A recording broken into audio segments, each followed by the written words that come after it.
Good evening all of you. जैसा कि आप सभी जानते हैं कि कल से वर्ग 10वीं का बोर्ड एग्ज़ाम है और सबसे पहले वर्ग 10वीं के सभी स्टूडेंट को ढेर सारी शुभकामनाएं। आपने जो साल भर मेहनत से पढ़ाई की है, अभी समय आ गया है आत्मविश्वास के साथ दिखाने का।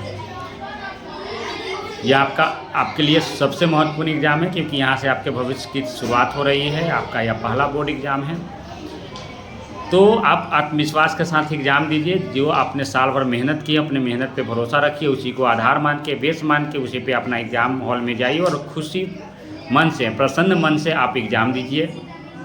आपका एग्ज़ाम बेहतर जाएगा। कुछ बातें हैं जो आपको एग्ज़ाम में ध्यान रखने योग्य है।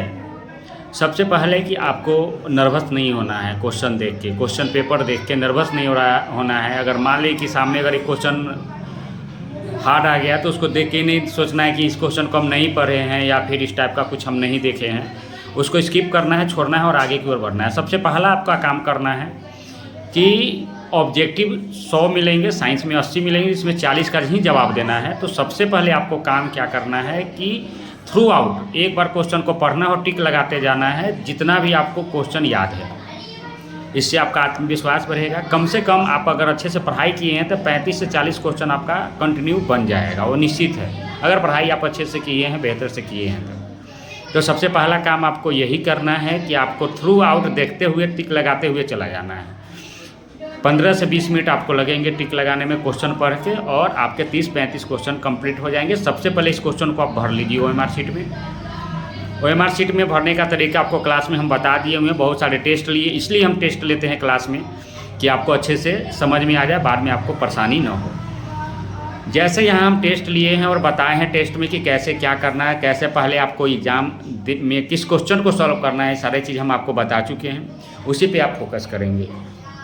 ऑब्जेक्टिव जब आपका क्लियर हो जाएगा, 40 से 45 मिनट में आपका ऑब्जेक्टिव क्लियर हो जाएगा अगर आप अच्छे से पढ़ें और जो हम आपको बताए हैं उस हिसाब से आप करते हैं। जैसे अभी भी बता रहे हैं कि पहले थ्रू आउट पढ़ के आपको टिक लगा लेना है। इसके बाद जैसे अब हम सब्जेक्टिव की बात करें तो सब्जेक्टिव के भी क्वेश्चन आपको 50% का जवाब देना है 100% में से, यानी आधे क्वेश्चन का आपको जवाब देना है। तो सबसे पहले क्वेश्चन को पढ़ के टिक लगाना है कि कौन सा क्वेश्चन हमको बेहतर आता है, क्योंकि उससे ज़्यादा भी क्वेश्चन आपको याद होंगे, लेकिन जो बेहतर आपको आता होगा उसी को सॉल्व करना है। इस बात को हमेशा याद रखिए।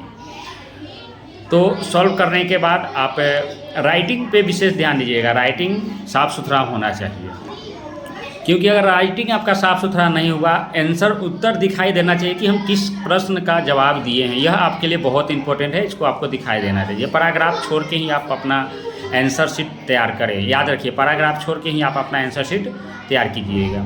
तो यह बहुत ही इंपॉर्टेंट है आपके लिए। घबराना बिल्कुल नहीं है। जो आपको क्वेश्चन, मान लीजिए कि एक आध क्वेश्चन आपको गलत टिक लग गया या गलत भरा गया, तो वहाँ पे नर्वस नहीं होना कि एक हमसे गलती हो गया। मिस्टेक हर व्यक्ति से होता है, हर एग्ज़ाम में होता है। हमसे भी हुआ है, हमसे भी होता है। अगर एग्ज़ाम देने जाते हैं तो 1-2 क्वेश्चन, सबसे जो आसान क्वेश्चन होता है वही मिस्टेक होता है। तो इसमें घबराना नहीं है, माइंड को फ्रस्ट्रेट नहीं करना है। माइंड को साफ़ सुथरा प्रसन्न मन से एग्ज़ाम दीजिए, बढ़िया आएगा रिजल्ट ही बढ़िया नहीं आएगा, बल्कि यहाँ से आपका फ्यूचर में भी आपको एक प्लान तैयार होगा कि हमको इन फ्यूचर क्या करना है। तो आप लोग बेहतर ढंग से तैयार कीजिए। हमारी शुभकामनाएं आप सभी के साथ है। और जितने भी स्टूडेंट यहाँ कैरियर पॉइंट लालगंज में पढ़ते हैं, वे एग्ज़ाम के बाद क्वेश्चन पेपर लेके आएंगे एक दिन, उस पर हम डिस्कस करेंगे, आपको बताएंगे। और उसके बाद एक इंग्लिश का स्पेशल बैच शुरू किया जाएगा, जहाँ पे आप सभी बच्चों को इंग्लिश का बेसिक जो नॉलेज है उसको दिया जाएगा। क्योंकि है तो वहाँ से एक बेसिक आपको 1-2 महीना का आप जो टाइम मिलेगा उसमें अपना समय बर्बाद नहीं करना है, और वहाँ से आपको अच्छे से बेहतर तैयार इंग्लिश को कर लेना, जिससे 11th और 12th में उसका बहुत सारा फ़ायदा मिल सके। तो पुनः आप सभी को ढेर सारी शुभकामनाएं। अच्छे से एग्ज़ाम दे के जाइए। खाना भरपेट खा के नहीं जाइएगा, हल्का फुल्का खाइएगा, पानी पीजिए, रात में नींद अच्छे से लेना है और बेहतर ढंग से एग्ज़ाम दे के आपको आना है। मेरी शुभकामनाएँ आपके साथ हैं। जय हिंद, थैंक यू।